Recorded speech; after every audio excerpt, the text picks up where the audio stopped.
애터미 회원 여러분 안녕하십니까? 오늘 제가 여러분들에게 말씀드리고 싶은 것은 양고기국과 식은밥 한 덩어리입니다. 크고 위대한 것이 중요한 것이 아니고 아주 작은 것, 아주 작은 단초가 중요하다. 중국 역사 5,000년 동안에 가장 혼란했던 시기가 이 춘추 전국시대 550년간입니다. 그런데 춘추시대라는 말이 공자가 지은 역사책 춘추라는 말에서 유래했듯이 전국시대라는 말은 한나라 시대 유향이라는 학자가 쓴 전국책이라는 책에서 유래한 말입니다. 그런데 오늘날 우리가 사는 이 시대는 춘추 전국시대보다 그 변화의 속도와 폭이 훨씬 큰 시대입니다. 춘추 전국시대의 전략가들과 책사들 그리고 경세가들이 어떤 생각을 하고 어떤 전략을 구사했는지를 보면은 오늘을 사는 우리에게도 아주 좋은 교훈이 됩니다. 전국책이라는 책은 왕의 이야기가 아닙니다. 이것은 춘추시대, 춘추전국시대 각 제후국들의 전략가들, 책략가들, 야심가들, 그리고 경세가들이 이 난세를 어떻게 치세로 바꿀 수 있는지 그 지혜를 설파했던 그 내용들입니다. 그런데 여기에 중산이라는 국가에 대한 이야기가 나와 있습니다. 중산은 제후국 중에서도 그렇게 큰 제후국이 아닙니다. 이 중산국 왕이 어느 날 수도에 있는 대부들을 모아서 큰 잔치를 베풀게 됩니다.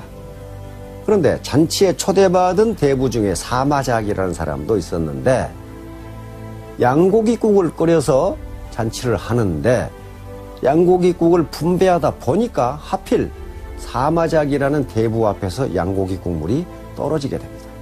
사마작이는 크게 화를 내게 됩니다.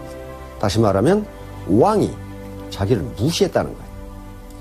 그래서 그 분을 참지 못하고 이웃 강대국인 초나라에 가서 초나라 왕을 설득해 가지고 중산국을 침공하도록 해서 중산국이 멸망해버립니다. 그러니까 양고기 국물 한 그릇 때문에 나라가 멸망해버렸어요. 그런데 중산국 왕이 한참 도망가다 보니까 낯선 사나이 둘이 자기를 호위하고 따라오는 것을 보게 됩니다. 그래서 중산국 왕이 물었어요.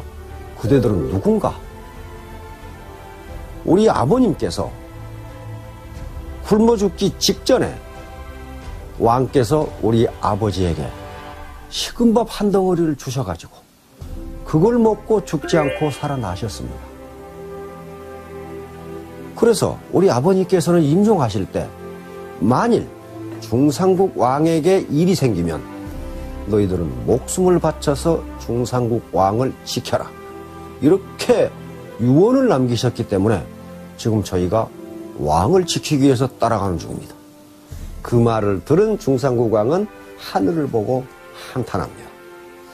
어떤 사람에게 원한이 생기게 하는 것은 무슨 거대한 일이라든가 불구대천지 원수가 됐기 때문에 원한을 사는 게 아니다. 그 사람의 마음을 상하게 하는 것. 그러나 이쪽 의도는 전혀 그 사람 마음을 상하게 할 의도가 없었는데도 상대방이 마음을 상하게 되면 원한을 사게 되고 그 원한이 예측할 수 없는 결과를 가져오게 되는 것이다. 유인 우주선이 올라간 것은 소련입니다. 구소련이죠. 보스토크 1호가 유리 가가린이라고 하는 젊은 장교를 싣고 대기권 밖으로 올라가는 게 인류 최초의 유인 우주선입니다. 그 기라성 같은 장교들을 제치고 어떻게 유리 가가린이라고 하는 젊은 장교가 인류 최초의 유인 우주 비행사로 선발이 됐을까? 그건 매우 심플합니다. 그 우주선을 설계했던 책임자, 그리고 총 책임자가 이제 마지막으로 20명의 지원자들을 가려내고 직접 우주선에 타보게 합니다. 그 광경을 이 총 책임자는 유심히 보고 있었는데 그 중에 한 젊은이에게 시선이 꽂힙니다. 다른 장교들은 전부 신발을 신은 채로 우주선에 올라가는데 유리 가가린은 신발을 벗고 우주선에 올라가는 것이 목격됐어요. 그것을 본 우주선 총책임자는 저장교다라고 지목합니다. 다른 장교들은 신발에 흙이 묻은 채로 우주선에 올라가는데 유리 가가린은 우주선을 너무 아낀 나머지 신발을 벗고 양말만 신은 채로 우주선에 올라가는 것을 봤어요. 저 장교야말로 적임자다라고 선발한 게 유리 가가린입니다. 차에 탈 때 또는 우주선에 탈 때 신발을 벗는 게 무슨 고난도 기술도 아니고 엄청나게 힘이 드는 것도 아닙니다. 단지 작은 태도예요. 즉 우주선을 얼마나 사랑하느냐. 여기에서 처칠은 말합니다. 당신의 작은 태도의 차이가 큰 결과의 차이를 가져온다. 바로 우리가 로얄 마스터가 되고 단장이 되고 크라운 마스터가 되고 임페리얼 마스터가 되는 이 거대한 목표인데 이 거대한 목표는 무슨 거창한 것을 달성했을 때 이루어지는 게 아니라 작은 것을 달성했을 때 차츰차츰 이루어져 간다는 것을 의미합니다.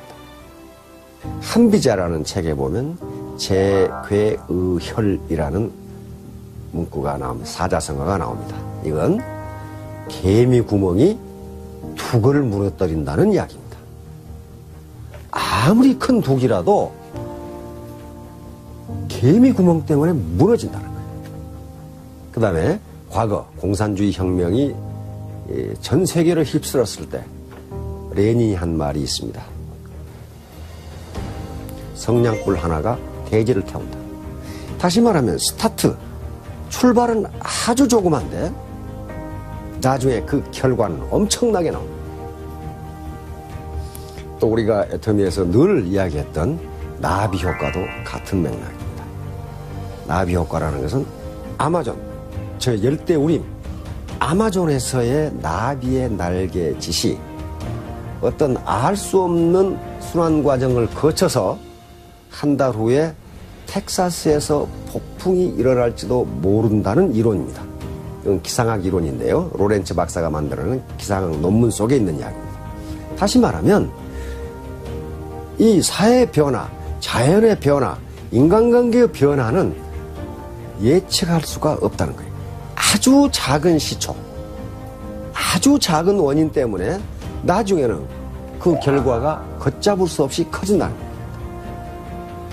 이게 바로 양고기국 한 그릇과 식은밥 한 덩어리가 가져온 큰 결과를 가지고 우리가 이야기할 수 있습니다. 이제 2017년 새해가 밝았습니다. 새해는 간지로 정유년입니다. 정유년은 붉은 다그해라는 뜻입니다. 근데 일반적으로 붉은색은 이 불이 타오르는 것, 불이 활활 타오르는 것을 의미합니다. 그리고 닭은 깊은 어둠이 사라지고 이제 새벽이 온다는 것을 알리는 전령사로 그렇게 동서고금을 막론하고 여겨져 왔습니다. 그러니까 새벽에 닭이 울면 이제 모든 어둠이 가시고 차츰 동이 터온다는 얘기입니다. 2017년 모든 회원 여러분, 깊은 어둠이 사라지고 깊은 어둠을 불에 태워버리고 밝은 아침이 밝아오기를 기원합니다. 애터미 회원 여러분, 2017년 새해 복 많이 받으시기 바랍니다. 감사합니다.